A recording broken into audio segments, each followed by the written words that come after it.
کہ یہ جو نکاح کی محفل ہوتی ہے اس میں خطبہ ہوتا ہے. یہ خطبہ کس لیے ہوتا ہے؟ رسم پوری کرنے کے لیے. کوئی منتر جنتر ہے یہ؟ خطبے کا مقصد ہوتا ہے تلقین، نصیحت، وعظ، تعلیم. اس کو نوٹ کیجئے. اس زمانے میں نہ کالج، نہ اسکول، نہ مدرسے، نہ اخبار، نہ کتابیں، نہ رسالے، نہ آڈیو، نہ ویڈیو، نہ ٹی وی، نہ کچھ، نہ ریڈیو. تعلیم کا ایک ہی طریقہ تھا. جہاں بھی مسلمان جمع ہوتے تھے کسی خوشی کی تقریب یا غمی کی تقریب میں، وہاں حضور خطبہ دیتے تھے. ایک خطبہ جمعہ تو تھا ریگولر، خطبہ عیدین ریگولر. باقی جہاں مسلمان جمع ہو گئے ہیں خوشی کی تقریب میں یا کسی غمی کی تقریب میں، وہاں خطبہ دینا. یہ خطبے کا مقصد تعلیم، تلقین، وعظ، نصیحت. اب ظاہر بات ہے کہ یہ تعلیم اور تلقین اور نصیحت تو اس وقت کارگر ہو جب کہ وہ ہماری سمجھ میں آئے، ورنہ تو رسم رہ گئی رسم ازا، روح بلالی نہ رہی، فلسفہ رہ گیا، تلقین غزالی نہ رہی. تو رسم ہے. لیکن اس رسم کی جو کوتاہی ہے، اس کی کمی کو پورا کرنے کے لیے ہم نے کیا کیا؟ خطبہ جمعہ ہوتا ہے کہ نہیں؟ عربی میں ہوتا ہے. زبان یار من عربی ومن عربی نمیدانم، ہمیں کیا پتا کیا پڑھا جا رہا ہے. لیکن اس کی تلافی کرتے ہیں کہ اس سے پہلے کوئی وعظ، کوئی نصیحت، کوئی تقریر کرتے ہیں کہ نہیں کرتے؟ کیوں کرتے ہیں؟ تاکہ جو مقصد اصل خطبے کا تھا وہ خطبے سے حاصل نہیں ہو رہا ہے تو کم سے کم یہ ہے کہ اس کی تلافی کسی درجے میں ہو جائے. ما لا یدرک کلہ لا یترک کلہ. جو چیز بتمام و کمال حاصل نہ کی جائے بالکل چھوڑ بھی نہ دی جائے، کسی نہ کسی درجے میں اس کا کام باقی رکھنا چاہیے. لہذا ہم نے چھٹی چیز جو ہے وہ یہ کی کہ خطبہ نکاح کا ترجمہ اور مفہوم تھوڑا سا بیان کیا جائے. اور خطبہ آپ کو معلوم ہے خطیب کھڑے ہو کر دیتا ہے. یہ بیٹھ کے نہیں ایک کونے میں بیٹھے ہوئے ہیں اور بس ایسا پڑھ رہے ہیں جیسے کہ دولہا کو سنانا مقصود ہے اور دولہا کے فرشتوں کو بھی پتہ نہیں کیا پڑھا جا رہا ہے. اس کا تو کوئی فائدہ نہیں. یہ تو رسم ہے جو ہو رہی. تو خطبے کے اندر ہم نے یہ چیز شامل کی، خطبہ پڑھا جائے وہی مسنون محمد الرسول اللہ صلی اللہ علیہ وسلم، لیکن اس کے اندر جو آیات ہیں، احادیث ہیں، ان کا کوئی ترجمہ، کوئی وضاحت کر دی جائے. تو اب میں اس وقت وہ کام کر رہا ہوں اس نکاح کے لیے جو آج اس وقت یہاں ہونا ہے کہ خطبہ مسنونہ جو نکاح کا ہے وہ اب میں پڑھ رہا ہوں.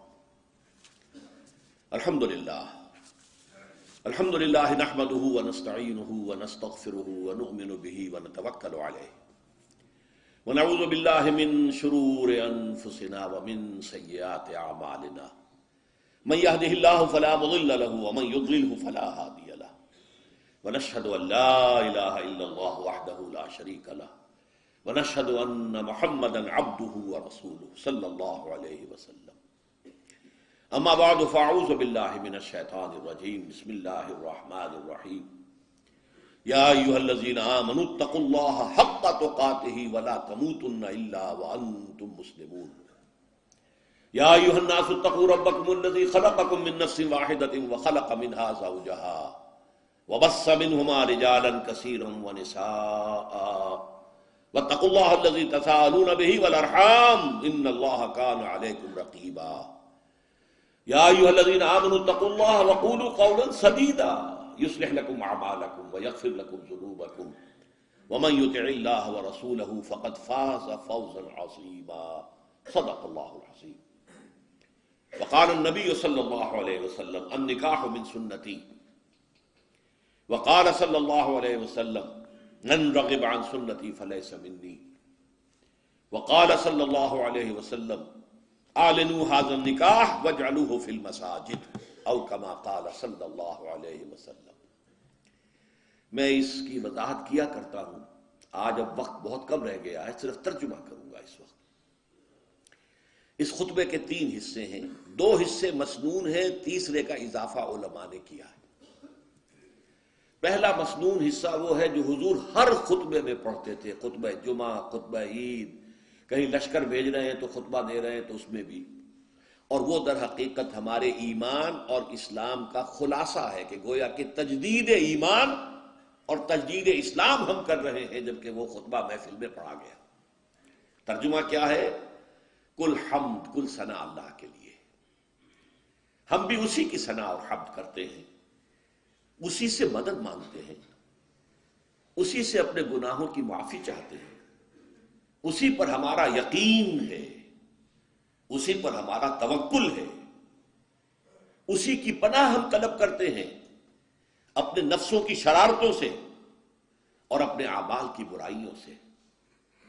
جس کو وہ ہدایت دے دے اسے کوئی گمراہ نہیں کر سکتا۔ اللہم ربنا اجعلنا منہم، اللہ ہمیں ان میں شامل کرے۔ اور جس کی گمراہی پر اس کی مہر لگ جائے اسے کوئی ہدایت نہیں دے سکتا۔ ربنا لا تجعلنا منہم۔ اور ہم سب گواہ ہیں اس بات کے کہ اللہ کے سوا کوئی معبود نہیں، وہ تنہا ہے، اس کے ساتھ کوئی شریک نہیں، اور ہم سب گواہی دیتے ہیں کہ محمد صلی اللہ علیہ وسلم اس کے بندے اور رسول ہیں۔ یہ ہے ایمان اور اسلام کا خلاصہ، محفل میں پڑھا گیا سب کی طرف سے۔ ایمان کی تازگی، تجدید، ایمان کی ہم نے گویا کہ اسلام کی تجدید کر دی۔ اس کے بعد 4 آیتیں حضور نے چنی ہے، ایک سورہ آل عمران سے، ایک سورہ نساء سے، 2 سورہ احزاب سے۔ انتخاب ہے محمد کا صلی اللہ علیہ وسلم، اور بنیاد یہ معلوم ہوتی ہے کہ تقویٰ کی تلقین، اللہ سے ڈرو، اللہ سے ڈرو، تمہیں پیش ہونا ہے اس کے سامنے، اپنے ایک ایک عمل کا حساب دینا ہے، بدلہ مل کر رہے گا، اس کی تلقین، اس کی تلقین۔ تقویٰ ہی ہے در حقیقت کہ جو ہمیں درست رکھ سکتا ہے ہمارے اعمال کو۔ اگر یہ احساس ہے تو پھونک پھونک کر قدم رکھیں گے کہ کہیں کوئی غلط کام ہم سے نہ ہو جائے، اور تقویٰ ہی کی بنیاد پر خاندان کی تعمیر ہو۔ نکاح میں اس لیے یہ آیتیں لی گئی، جیسے سورہ توبہ میں فرمایا لَمَسْجِدٌ أُسِّسَ عَلَى التَّقْوَى مِنْ أَوَّلِ يَوْمٍ، وہ مسجد قباء جس کی پہلے دن سے تعمیر اور تاسیس تقویٰ پر ہوئی، اسی طرح جس نکاح کی تاسیس اور تعمیر تقویٰ پر ہو گئی۔ اب میں ترجمے صرف کر سکتا ہوں اس وقت، ورنہ یہ تو ایک ایک آیت جو ہے ایک ایک گھنٹے کا بیان چاہتی ہے۔ اہل ایمان اللہ کا تقویٰ اختیار کرو جتنا کہ اس کے تقویٰ کا حق ہے، اور دیکھنا موت نہ آنے پائے مگر فرما برداری کی حالت میں،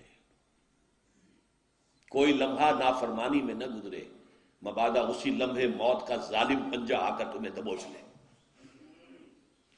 دوسری آیت، اے لوگو اپنے اس رب کا تقویٰ اختیار کرو جس نے تمہیں ایک جان سے بنایا، اسی سے اس کا جوڑا بنایا، آدم اور حوا، اور ان دونوں سے کثیر تعداد میں مردوں اور عورتوں کو زمین میں پھیلا دیا۔ دیکھیں کس قدر مناسبت ہے، آج پھر آدم کا ایک بیٹا، حوا کی ایک بیٹی اسی رشتے میں منسلک ہو رہے ہیں، ان سے بھی آگے نسل چلے گی۔ آج جو 6 بلین ہیومن بینگز ہیں، مین اینڈ ویمن، وہ کون ہیں؟ سب آدم اور حوا کی اولاد ہے کہ نہیں؟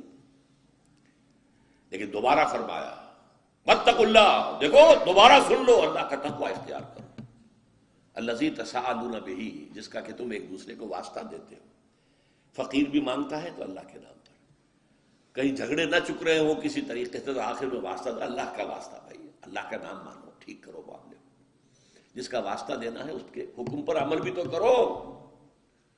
والارحام، رحمی رشتوں کا لحاظ رکھو، قطع رحمی نہ ہو، صلہ رحمی ہونی چاہیے۔ اللہ تعالیٰ تم پر نگران ہے، تمہارے ایک ایک عمل کو دیکھ رہا ہے۔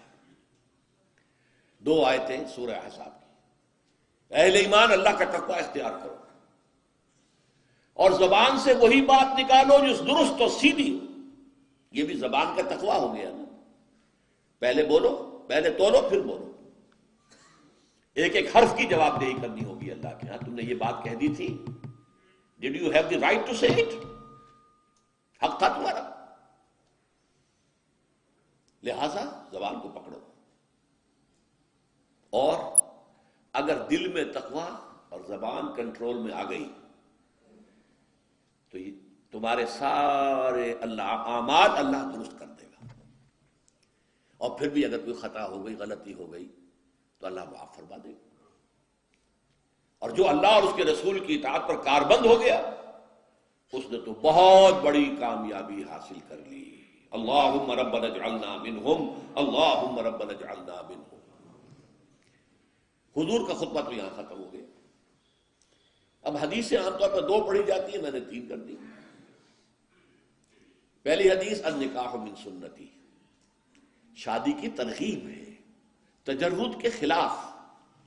یہ جو بعض مذاہب میں ہے کہ شادی نہ کرنا جو ہے یہ گویا کہ اعلیٰ روحانی زندگی ہے، نہیں، لا رحمانیت فی الاسلام، فطرت کے تقاضوں کے خلاف نہ چلو، جائز راستے سے اپنی فطرت کے تقاضے کو پورا کرو۔ النکاح من سنتی۔ دوسری حدیث ہے من رغب عن سنتی فلیس منی، جس کو میری سنت پسند نہیں ہے تو اس کا مجھ سے کوئی تعلق نہیں۔ وہ نہ سمجھے اپنے آپ کو کہ میں امتی ہوں محمد کا صلی اللہ علیہ وسلم۔ اور یہ سنت پوری زندگی میں حضور کے طرز عمل کی پیروی کا نام ہے۔ سنتیں چھوٹی بھی ہیں بڑی بھی ہیں۔ چھوٹیوں میں سب سے بڑی، نوٹ کر لیجیے میرے الفاظ، داڑھی کی سنت ہے، چھوٹی سنت ہے، ان میں سب سے بڑی ہے۔ یہ بھی سنت ہے کہ مسجد میں داخل ہو تو داہنا پاؤں آگے آئے، بایاں نہ آئے، بعد میں بایاں آئے، یہ بھی سنت ہے۔ چھوٹی سنتوں میں سب سے بڑی داڑھی کی سنت ہے۔ البتہ بڑی سنت کیا ہے؟ حضور نے وحی کے آغاز کے بعد سے لے کر اس حیات دنیاوی کے آخری سانس تک 2 کام کیے، اللہ کے دین کی دعوت و تبلیغ اور اللہ کے دین کو قائم کرنے کے لیے جہاد اور قتال۔ یہ ہے بڑی سنت، سب سے بڑی سنت، سب سے بڑی سنت، سب سے بڑی سنت۔ جیسے آج کل آپ کہتے ہیں macro economics and micro economics, تو میکرو سننا تو یہ ہے دین کی دعوت و تبلیغ اور اللہ کے دین کو قائم کرنے کے لیے جہاد و قتال۔ تیسری حدیث جو ہے جس پر عمل ہو ہی رہا ہے، اعلنوا ھذا النکاح واجعلوہ فی المساجد، نکاح کا اعلان عام کیا کرو، مسجدوں میں منعقد کیا کرو۔ اب میں چاہتا ہوں کہ بس نکاح کیا ہے یہ بھی سمجھ لیجئے۔ ایک لڑکے اور ایک لڑکی کے مابین ایک معاہدہ ہے۔ عیسائیوں میں آپ کو معلوم ہے لڑکا لڑکی دونوں سامنے کھڑے ہوتے ہیں، اس لیے کہ ان کے ہاں پردہ نہیں ہے۔ ہمارے ہاں پردہ ہے، تو چاہے آپ نے لڑکی کے گھر جا کر نکاح کیا ہو، لڑکی محفل میں تو نہیں ہوتی نا، لہذا لڑکی کا ایک وکیل ہوتا ہے جو اجازت لے کر آتا ہے، اور 2 گواہ اس کے ہوتے ہیں کہ اس نے اجازت حاصل کر لی ہے واقعتاً۔ گویا کہ لڑکا اصالتاً حاضر ہے، یہ عدالت ہے اس وقت، ایک عدالت کے سامنے یہ معاہدہ ہو رہا ہے، تو لڑکا اصالتاً موجود، لڑکی وکالتاً موجود ہے اس وقت پوٹینشلی اپنے وکیل کے ذریعے سے۔ وکیل جو ہے اجازت دیتا ہے نکاح خواہ کو، یا تو وہ خود ہی نکاح پڑھا دے، ٹھیک ہے، ورنہ وہ اجازت دیتا ہے کسی کو، جو اتھارٹی اس کے پاس ہے، جو لے کر آیا اجازت، وہ کہتا ہے کسی کو، اور وہ تجویز کرتا ہے، پیشکش کرتا ہے، لڑکا قبول کر لیتا ہے، اللہ اللہ خیر صلی اللہ۔